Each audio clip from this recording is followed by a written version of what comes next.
Hello and welcome to The Exit presented by Flippa. This is a 30-minute podcast featuring amazing entrepreneurs who have been there and they have done it. The Exit talks to operators who have bought and sold businesses of all different sizes. You learn how they did it, why they did it, and get exposure to the world of exits. It's a world occupied by a small few, but accessible to many. And on this episode, I sit down with Minnie Ingersoll.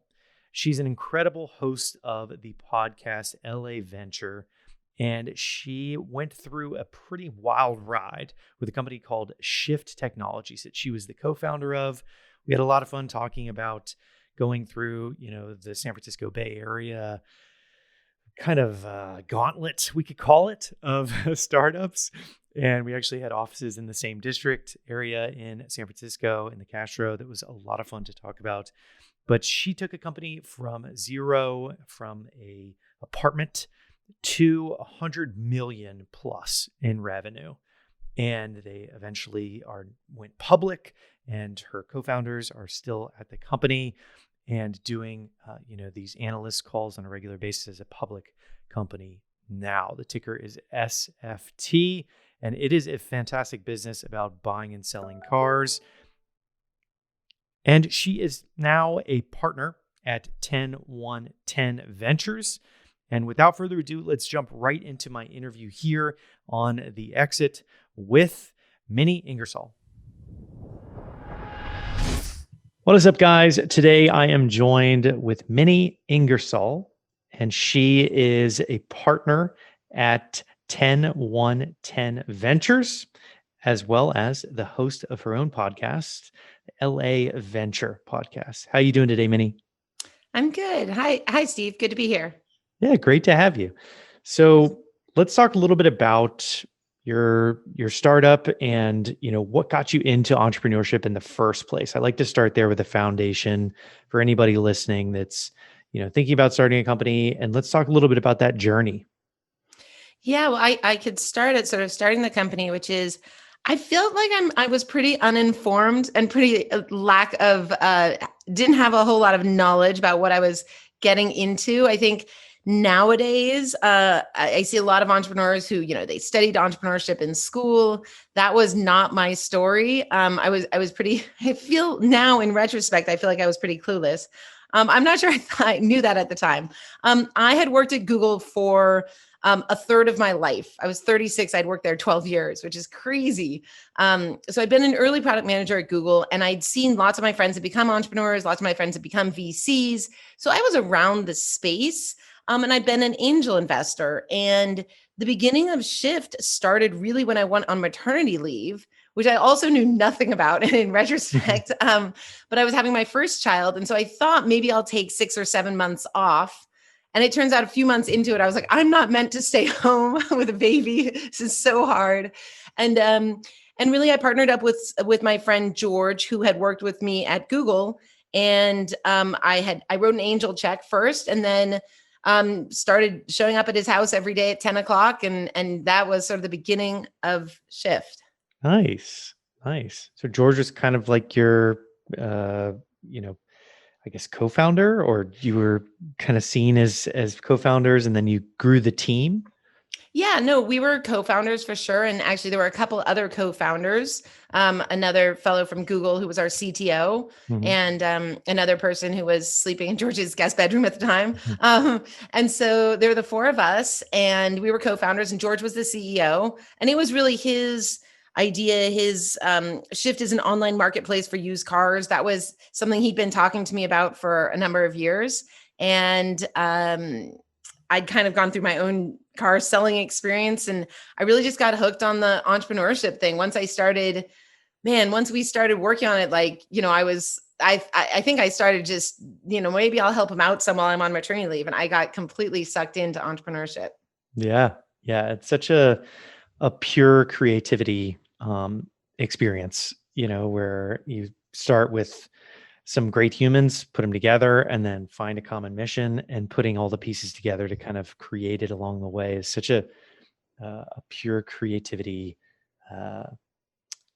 just fun ride, enjoying the journey. I think it's such a fun concept. So were you guys in Mountain View, and how big did you scale the team? Did you move to the city after fundraising? What was that process like? Yeah, so we started in George's apartment for a number of years. We were in the Castro in San Francisco, and we then, I guess, our first office was kind of George and I only lived a few blocks apart, but we ended up getting, it was kind of an apartment in the Castro, above PO Plus. It was a great apartment that became our office, and we started hiring people there. But yeah, I mean, a lot of our growth corresponded with funding rounds because it sort of became possible. But usually the growth came and then the funding. And I think some entrepreneurs sometimes do I'm going to raise funding and then that's going to lead to the growth. Mhm. In our case, there were a lot of sort of pieces that came together, and we had, cars parked on the street in San Francisco, and street cleaning would happen, and we need to move the cars to the other side of the street, and we were trying to sell cars. And eventually that grew big enough that we were then able to raise funding. And, that repeated that a few times. Nice. Nice. Yeah. Similarly, my company that we started from couches in Mountain View, we moved to an office in the Castro, Mm, which is funny that you guys would also have an office there. It's such a vibrant like think tank area around there. Like there's always events, there's all the parks that you can go and hang out in San Francisco. It's such a um, fun city to really yeah. design a business around and being involved there. So you guys grow first, raise money second. How big did you guys scale over the next few years? And for everybody new to, building a business, what would you say were the most difficult parts around hiring? Oh, so many different things. So we grew to maybe a little over 100 million in revenue when I left. We grew really quickly. I spent a lot of time on hiring. That was maybe the hardest thing about hiring is the time. That's Mhm. probably the hardest thing. And I think people underestimate the time that they need to put into hiring. But if you're going to grow extremely quickly, which I did at Google and then I did at Shift, it's running a good process, but just realizing it's going to be a third of your time, something like that. And I think that we hired extremely well, but it required a lot of time. And I think some entrepreneurs also aren't willing to hire recruiters to help. And a recruiter might take 30% of the first year's salary, but increasingly worth it when you compare it to sort of the time and what you're expected to do in terms of venture scale. But I think at Google, we used to joke that like Google at this point has interviewed every engineer on the peninsula, and I think there's some truth to that. So scaling engineering teams is always a challenge, I think, for every company I've been around. Yeah, definitely. Definitely. And just, beyond the hiring of engineers, making sure that everybody is a good fit, everybody feels comfortable, everybody's you know, not necessarily bumping heads and things like that. Hiring is just such a hard problem. It's Mhm. and especially in the early days, you can really step in some pretty bad holes while you're growing a business because the early hires are so key. Mhm. It's so fundamental to being able to grow and succeed. So you guys hit 100 million, which is a fantastic, like huge milestone in terms of, the being at the company. And obviously there was like a merger or an acquisition that happened. What was that like for you? And what was that process like for you?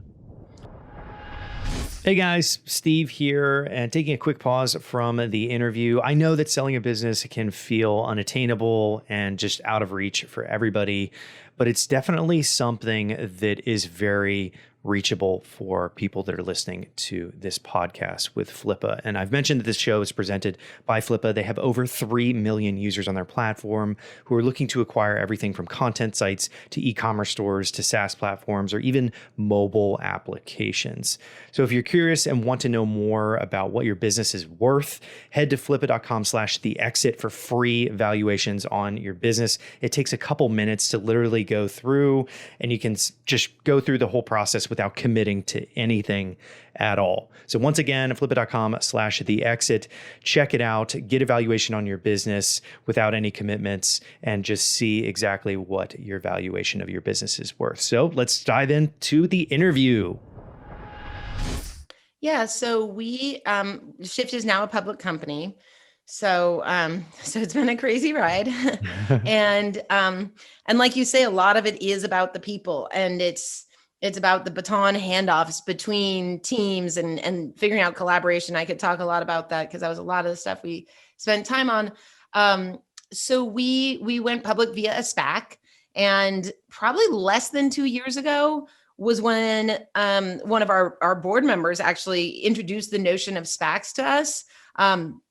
And at the time, I don't think any of us had heard of SPACs. And that's crazy nowadays because SPACs are everywhere, and you can't, for better or for worse, you can't, avoid SPACs being everywhere. But actually, when we first were, going down this path of pursuing a SPAC, none of us had actually heard that term before. But a SPAC is a lot like an IPO in many regards, in that you become a publicly listed company, but it's all on a super compressed time frame. So if you want to become a public company quicker, you can do it via a SPAC, but you can't actually skip a lot of the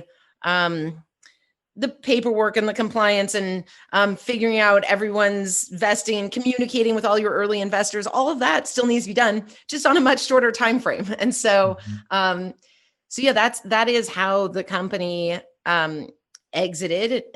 But actually, it's sort of a two-part exit, which is I left before that. And so I was actually at the time 8 months pregnant with my third child, and sort of thinking that that it was, I'd sort of been on this journey, and it was time for me to have my third child and maybe catch my breath a tiny bit. I was also trying to move to Southern California, which is where I am now. So I exited actually before the shift exit. Cool. Very, very cool. And one of the things that I get asked pretty frequently, and I know that it is an ongoing thing in the entrepreneur community, is timing. And I'm really curious, like your timing around leaving the company, the timing around the exit. What can you share from your experience? Because obviously, you're having your third child. Of course, that makes perfect sense timing wise. But what can you share from your experience in general for new entrepreneurs out there with like the time to sell, the time to do things like big decisions within a company like that? Yeah. Well, there's different things. So on the shift timing, we became public a little less than a year ago, but that timing seems extremely prescient. Is that the word? Whatever the word is. It seems extremely wise in retrospect, because a large part of doing a SPAC and doing that reverse merger is actually raising the PIPE, which is a private investment in a public private. It's that road show that you do to raise money for your SPAC. And that has, in large part, maybe not dried up, but it's become a lot harder for the companies that are looking to go public via SPAC today. And so, you don't really know how markets are going to change. But in this case with SPACs, there were just huge record numbers of SPACs in probably Q4 of last year, Q1, maybe of this year. And then it's kind of been, the market's sort of been self-regulating itself, and that those big investors who invest into the pipe seem less interested in doing those. So I think that's, there's this aspect of, we saw that there was an opportunity and we took advantage of that opportunity. And you don't really know whether you're timing it perfectly, but right now I think some companies that would want to do that aren't able to. So that's kind of on the shift front. On the personal front, you talked about arranging people and having people be happy and in the right spots. And, my lesson of going through shift or Google or anything else has been like, it's hard for everyone to be happy all the time. And so some of my timing thing is, I think you do need to be willing to just keep going, even when it's maybe not fun, maybe not perfect. Things aren't all in place. And, that thrill of entrepreneurship is not always thrilling. It can be, a big ride up and a big ride down. And so on timing wise, I'm sort of a believer in, if you want to accomplish anything really meaningful, you have to be willing to, put one foot in front of the other, even when it's not the enjoyable times. So my thoughts on timing. Well said. Well said. Yeah, just grinding, grinding and grinding, getting through it. I think is definitely a really interesting attribute that a lot of people discount quite a bit, just because they see all the pictures on Instagram of the private jets and the all the fancy stuff, but it's just so far from reality as to what it actually is going on behind the scenes. So with shifting from timing to another kind of question that I get a lot is around the when you're building a business and you're tracking all these different pieces in your business. Everybody's different, of course, but with you guys, with the used car kind of model, what were you guys tracking? Like, what was really important to you guys as a company? Because you built this from the ground up, and there had to have been some key metrics that you guys were tracking. So what were those? Yeah, I mean, I can talk about key metrics, but I'd even take a step up and say, understanding what metrics we needed to track at a daily, weekly, monthly, quarterly basis and getting that correct. Because there were some things that you can actually over obsess on metrics wise, and really they shouldn't be looked at except for on a monthly basis or maybe even on a quarterly basis. And then there's some things that are just the health of your business and understanding if, some of your marketing spend is, not optimized exactly. And twisting sort of, I think people talk about instrumentation, which I really like, which is understanding all the pieces of your business and which knobs there are that you can turn to affect different outcomes, and knowing where all of those are. It turns out that selling used cars is an extremely complicated business with a lot of different metrics involved. And I think one of the hires that I probably would have made earlier is probably an FP&A person, a really good financial person who's not an accountant who's backward looking, but a forward looking forecaster who really sets up different models so that you can dig in and understand your business better.